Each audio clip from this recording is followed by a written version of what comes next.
the organizers for this invitation. And I am really happy to have met Professor Tanzi. When you take any more comprehensive and solid macroeconomics textbook and take a look at the index of subjects, then you will find there Tanzi Oliveira effect. So he is a living classic, and seeing him and meeting him is quite a privilege, I would say. Well, and I would also, as a sort of introductory remark, say that I endorse very much having corruption as a subject of this conference. I think corruption is a very, very important subject, not equally important in all countries, but very much so in Serbia. And if there is a subject that should be looked at very closely, it is, I think, corruption. If you take a look at the newspapers, then every day you will find news about more and more people taken into custody, more and more arrests, and that seems to be the theme of the day, so to speak. And also Serbia is very badly placed in various international ranking lists. Among those corrupted, Serbia appears to be very prominent, which is a sad thing to say. And if you take all the information on corruption into account, you almost get an impression that that Serbia is so deeply and so comprehensively corrupted that there is hardly any place which is clean as far as corruption is concerned. But that is not so. For one thing, I have not accepted bribes from anybody in all my life, and I have also not corrupted anybody else. So I have not played either passive or active role in this business. So there are, I guess, some points, some segments which are clean of corruption, but corruption remains a very difficult problem nevertheless. Well,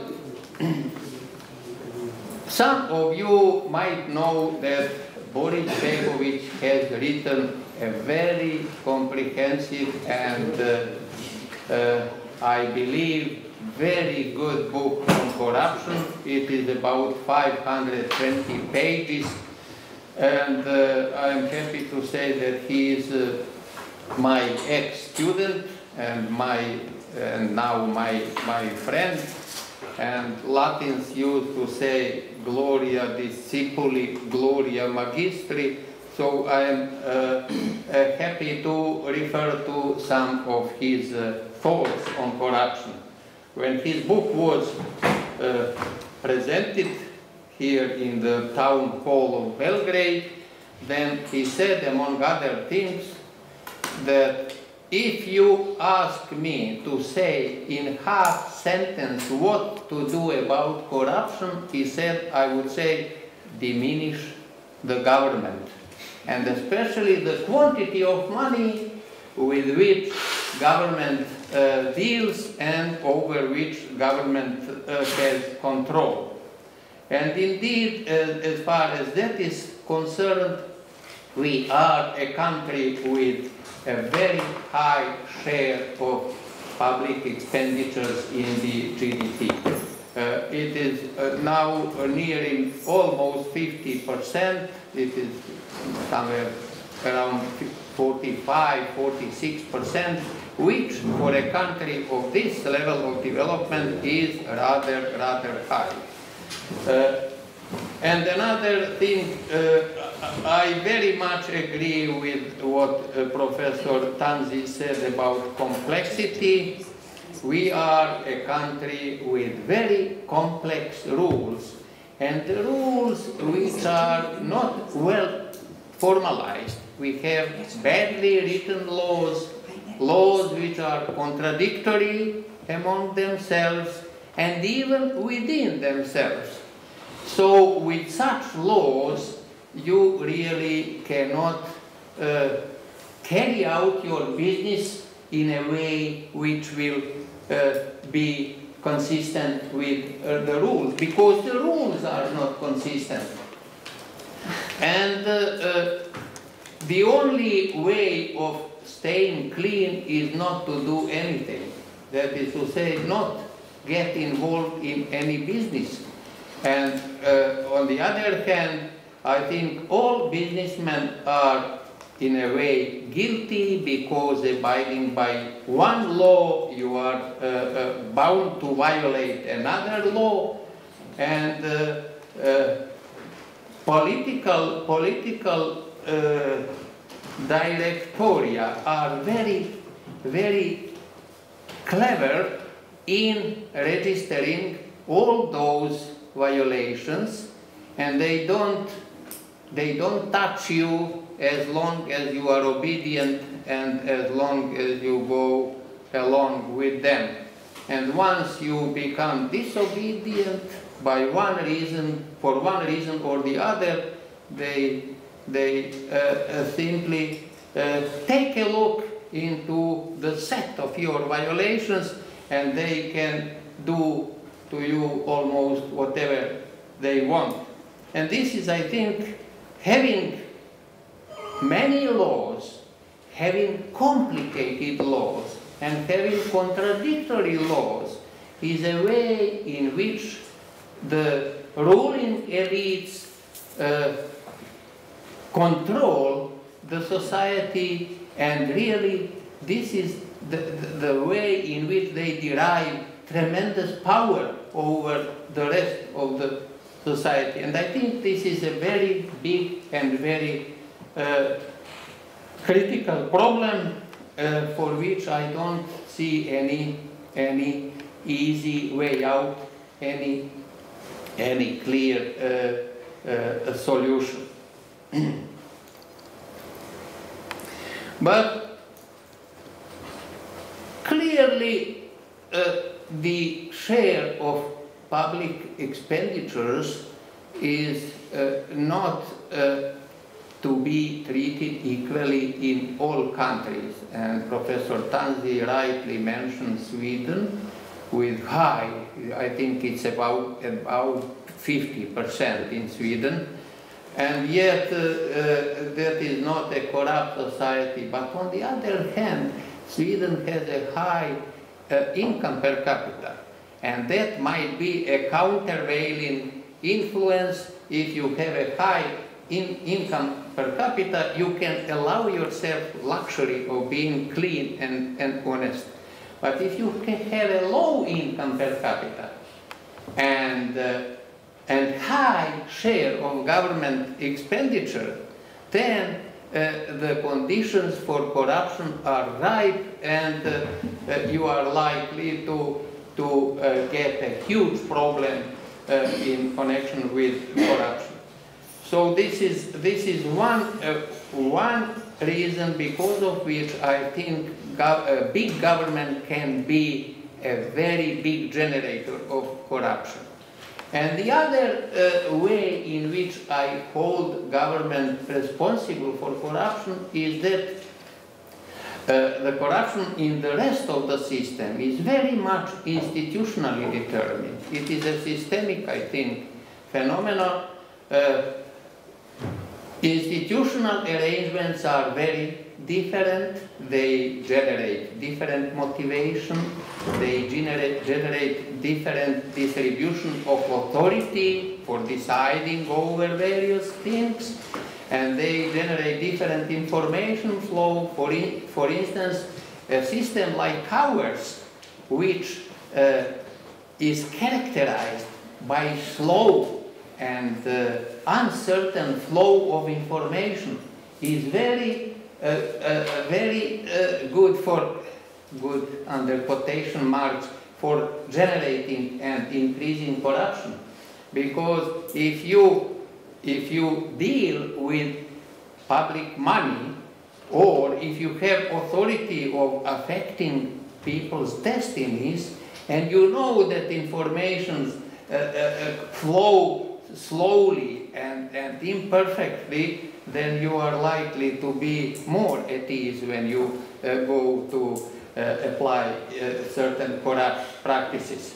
So government in Serbia at least should be held responsible for considerable corruption, so it seems to me, on two counts. Number one, it spends a lot, and number two, the structure of spending is conducive to corruption, because much of what is being spent is on various subsidies, on various giveaways to companies, to various business units, and I think it is almost impossible to dispose all that money, to distribute it among the companies, the firms, and not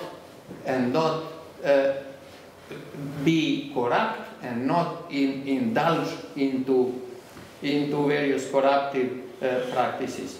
And I'm very happy that Professor Tanzi mentioned that there are neighboring areas to corruption, and that it is really difficult to determine the limit, the difference between what is corruption and what is not corruption. For instance, there was a huge bridge built over Gypsy Island, Ada Tsiganlia. Nobody knows exactly how much it cost, but there are estimates ranging from 150 up to 400 million euros. And clearly, if you build a bridge and if you decide to spend a huge amount of money on such a bridge, you give yourself an opportunity to affect the lives of many people who are going to vote for you, and you are sort of buying their political support for your future career and getting into power.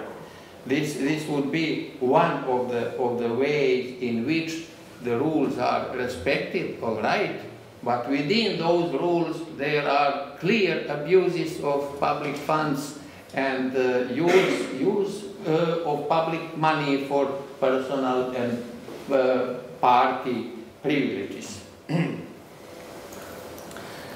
So by taking too much income, by having a high share of governmental expenditures in the GDP, and by having a very complex and difficult to understand system, government contributes really, at least here, very much to corruption. And on this complexity, I think complexity has at least two reasons, or among other reasons I am able to mention two. One is the conscious drive to complexity. Creating a complex system confuses people, and you can do to them whatever you want. And not only that, people don't not understanding the prevailing rules, they are forced to ask for help of various officials, of various bureaucrats. And again, those who give help, who give assistance, those are in the position to extract. They don't have even to ask. They will be offered they will offer money, and it is up to them just to accept, not to be rude and reject what is being offered to them. So this is one reason. But another reason is, I think, a low level of legal literacy here. Laws here are badly written, at least as far as I was able to get in touch with them.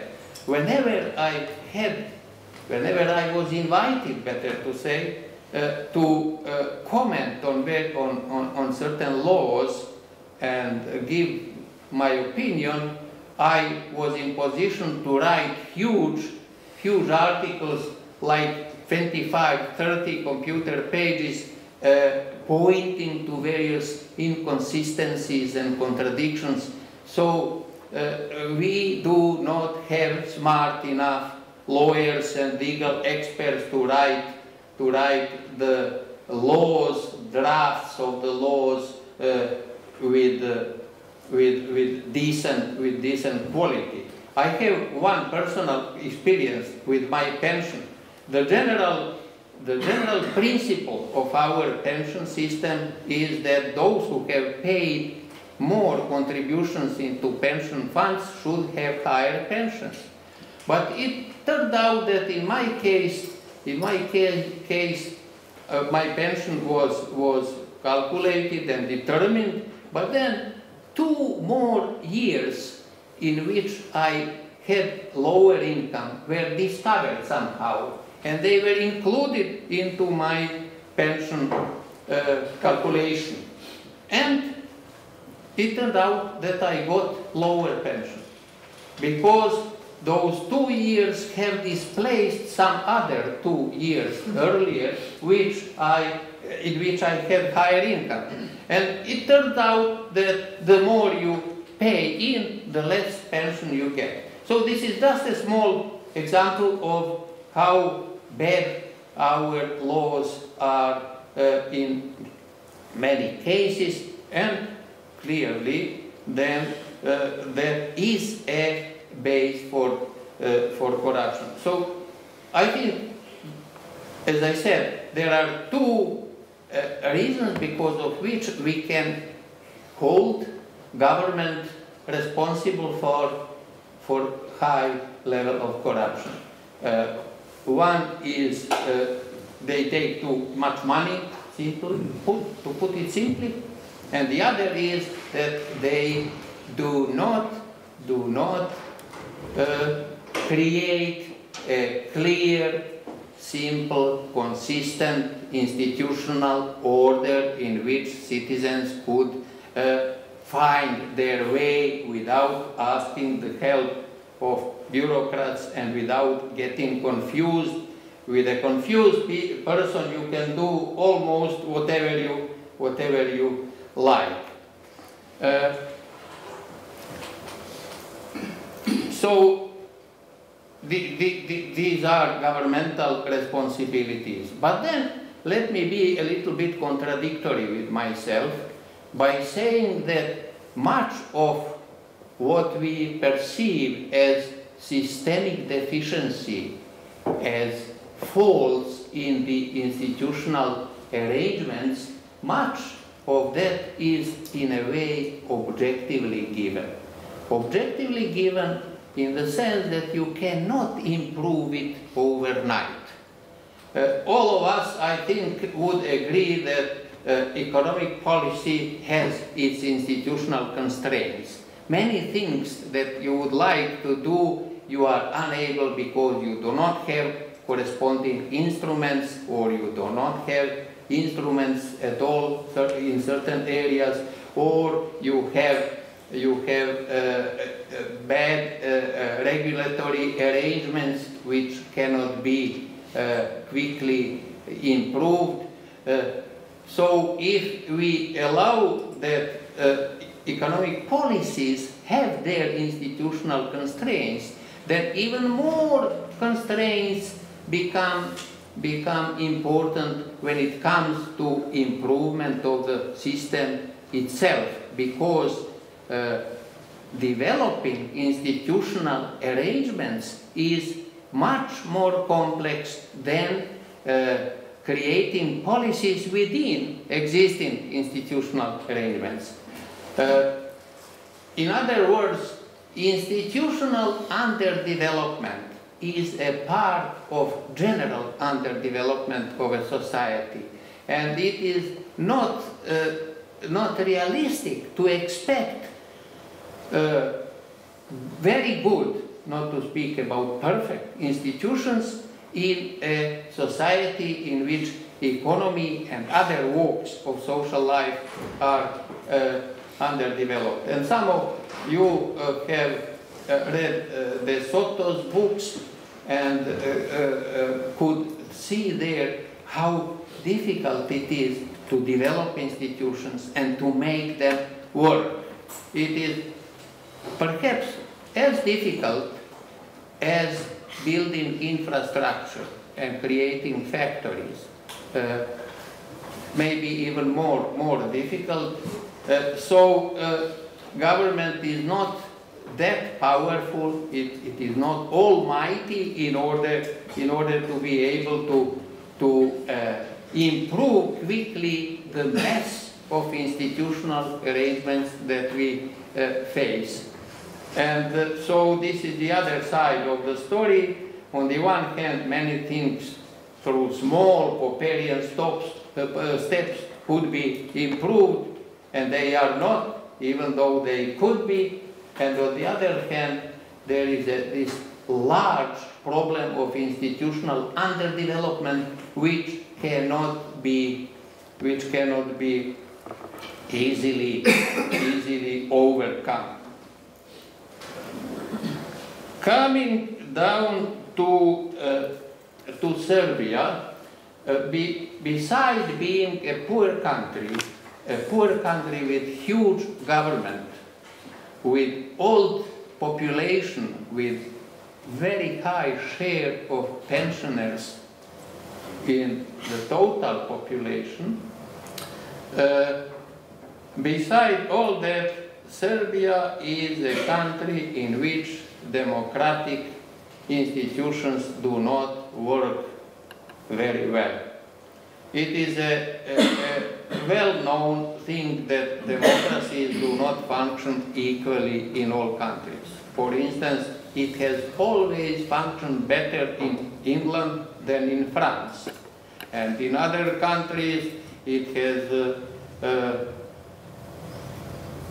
functioned unsatisfactorily. And I think the appearance of fascism in Italy and Nazism in Germany and communism in Russia had a lot to do with imperfections and bad functioning of the institutions which were before these huge and catastrophic institutional turnarounds took place. Serbia is a heterogeneous country. It is heterogeneous ethnically, nationally, religion-wise. Traditions are different. It happens that when our basketball team plays against Turkey, that a part of our society navija. Votes, not votes, roots. What? Roots. Rooting. Roots for Turks, not for their country. The representation of, not for the team of the old country, etc. So we are very heterogeneous. We have a very high percentage of ethnic minorities, and those minorities have their political parties. I think we are a country with, among the countries with the highest number of parties in the world. At some time there were more than 500 parties registered in Serbia.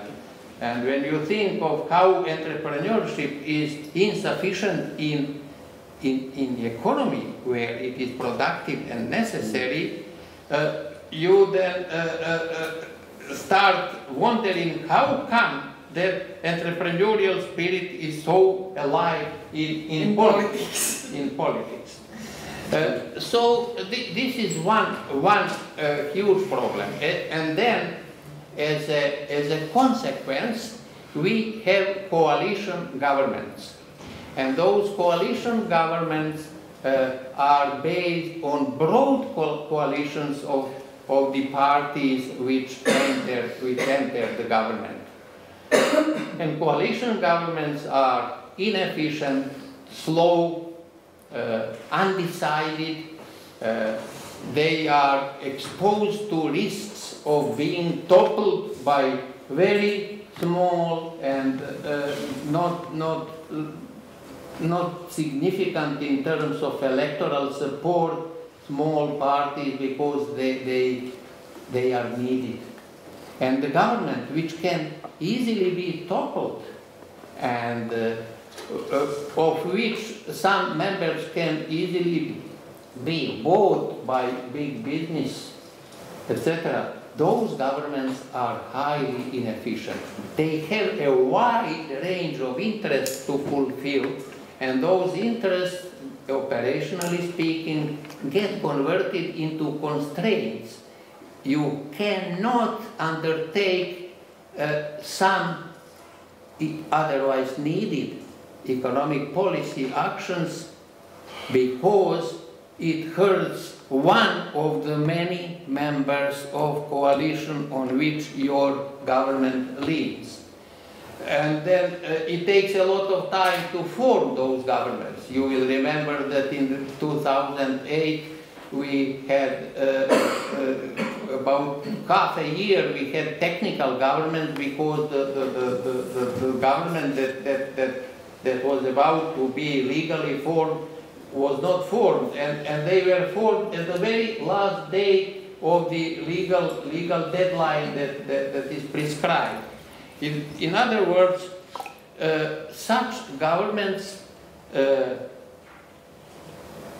not steady, not consistent, not able to undertake many steps because many interests have to be fulfilled, such governments are a very fertile ground for corruption.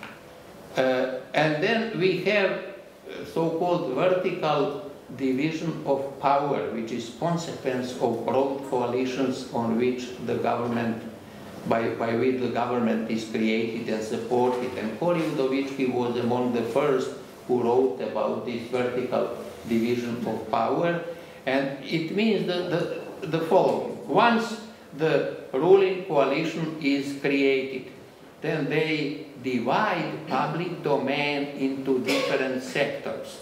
And each member of the coalition group gets his share, his vertical slice. And vertical slice means that this domain is being controlled by one party, from the cleaning women and porters up to the minister. All the way up and down is controlled by just one party. Each party in the coalition gets its slice. And nobody, there is a tacit understanding, and I think there is a support in legal documents as well, that nobody should interfere in anybody's domain. And how can you fight corruption if you have so structured a government? You know, Montesquieu would be horrified if he saw how this arrangement has little connection with the division of power in which courts would control executive and legislative power, and in which executives would control the other two branches, etc. None of that we have here in Serbia, and this again I think very much contributes to corruption. Now, as Professor Tanzi said, we really cannot measure corruption exactly because there are no time series or other data, panel data or cross-section or what have you on corruption. We measure perception of corruption rather than the corruption itself. And those who are particular about accuracy of their data are a little uneasy. They are unhappy about this thing. But I would add that the perception of corruption itself is very important. Even if there is no corruption as such, the perception of it is a dangerous thing. First of all, it drives away foreign investors. It reduces credibility of the country. It deteriorates its ranking in various financial analyses. The picture of the country is unlikable, and all that has, of course, developmental implications. And moreover, perception of the corruption can induce, I think, real corruption, even if there is no real corruption to begin with. Because if people believe that there is a lot of corruption going around, then many of them will reason, look, I am not going to be the only fool who will not take advantage. So perception tends to generate, as it frequently happens in economies, self-validating potential of expectations is something similar that we have there.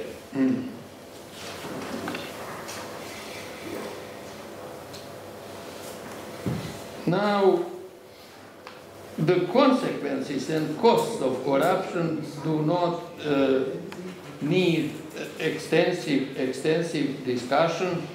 A lot of entrepreneurial energy is diverted to rent-seeking and to fighting for various benefits for redistributive gains rather than productive pursuits. And that is probably one of the biggest costs of production. Of corruption.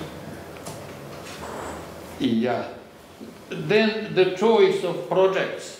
Very frequently, I think Professor Tanzi touched upon that too. The projects are very frequently chosen for the benefits that are going to be generated for certain social groups and not on the basis of strictly economic criteria. Then the magnitude of projects, I think big projects are sweet from the point of view of corruption. And it is really not an accident that we got this really huge bridge over Adatsiganlia, over Gypsy Island, which I heard that it is not particularly used, and taxi drivers inform me that it is more empty than occupied by the vehicles.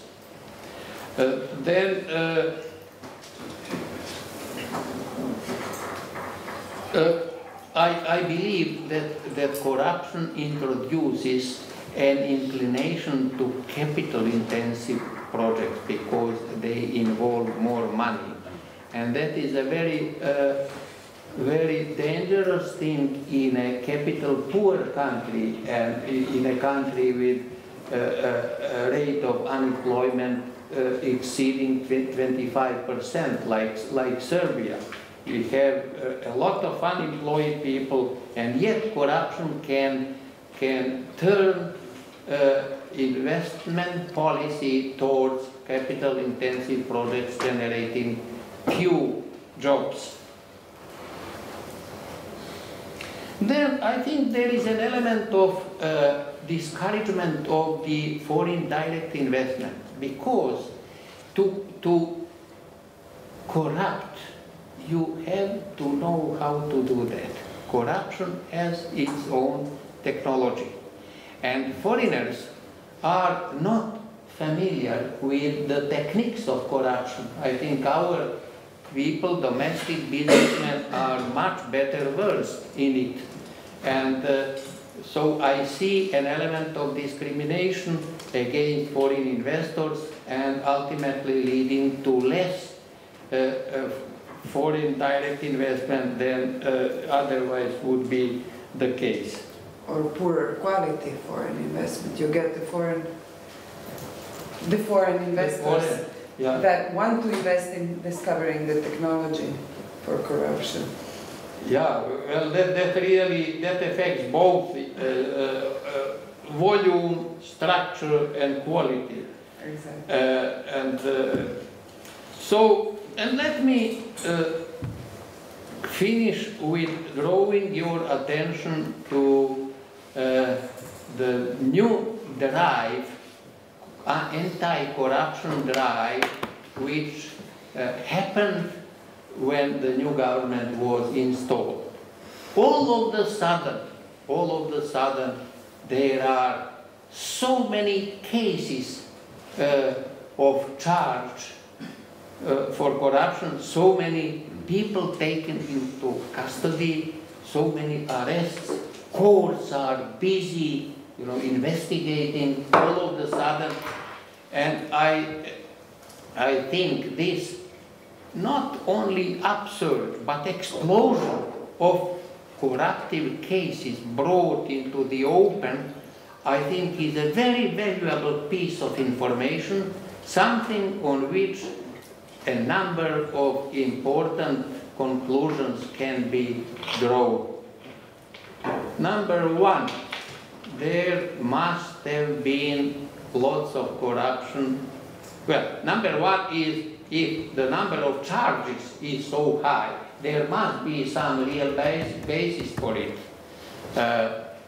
Some innocent people might be accused, and maybe will be able to prove that they are innocent, but no doubt when so many charges are brought into open, there must be really a lot of corruption.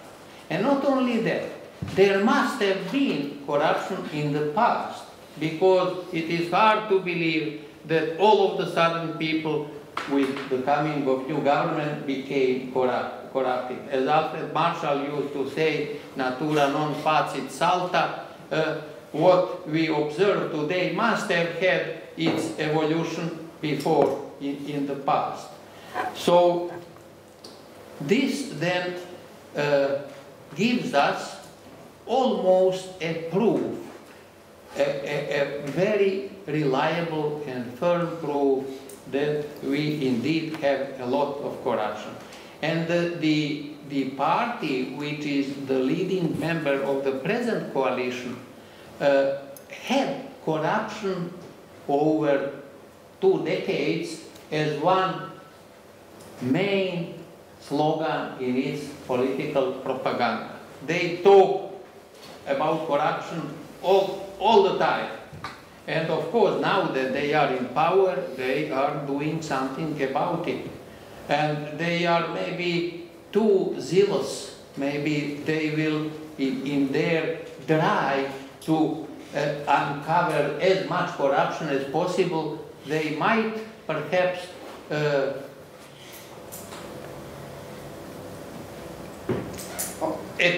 attack somebody innocent, but many guilty will be, I think, taken to courts and eventually punished. So this is for me a piece of evidence giving almost a certain proof that the amount of corruption in this country is indeed very, very large. And to end, What are the hopes? I don't dare to provide any recommendations, but what are the hopes of fighting corruption and reducing its volume?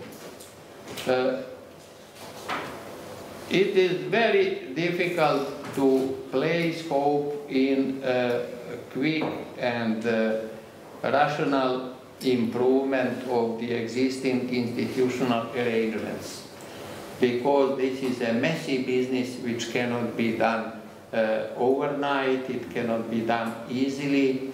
There are entrenched interests which are powerful enough to prevent many institutional shifts that would be necessary in fighting corruption. Parties which come into the power consider their position as a political spoil which has to be exploited fully. There are party activists which have to be rewarded, and there is no other way to reward them but to distribute the public money and the public benefits to them. And indeed, if you just take a casual look at the newspapers, you will see that there are a lot of people being replaced because new parties have come into the power. The principal party leading the coalition has come into the power, has captured the government after several decades of fight for that power, and now they are clearly bringing their cadres into government. And the first step, I guess, was replacing the governor of the central bank.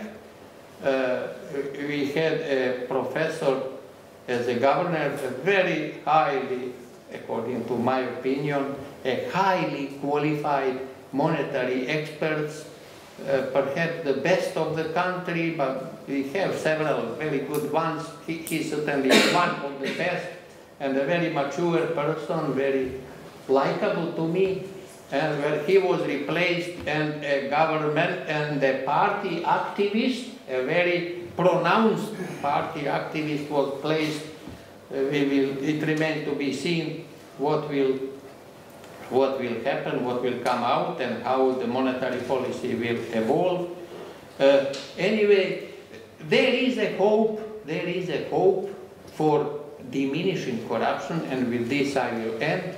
And the hope is that some political forces, some parties, will find it in their political interest to go against corruption.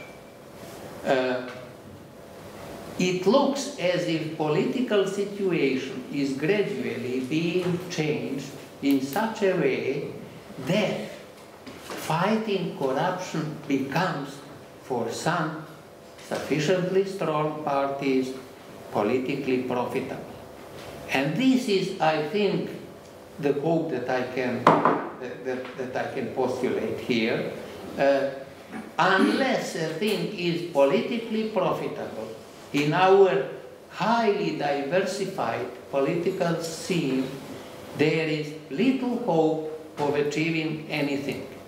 In other words, only those things which bring political profit in terms of electoral support and maybe in terms of other benefits, only those things have a chance to be done in this country, and perhaps fighting corruption is about to become a field in which political capital can or will be acquired. And this is a note of hope with which I end this talk of mine. Thank you.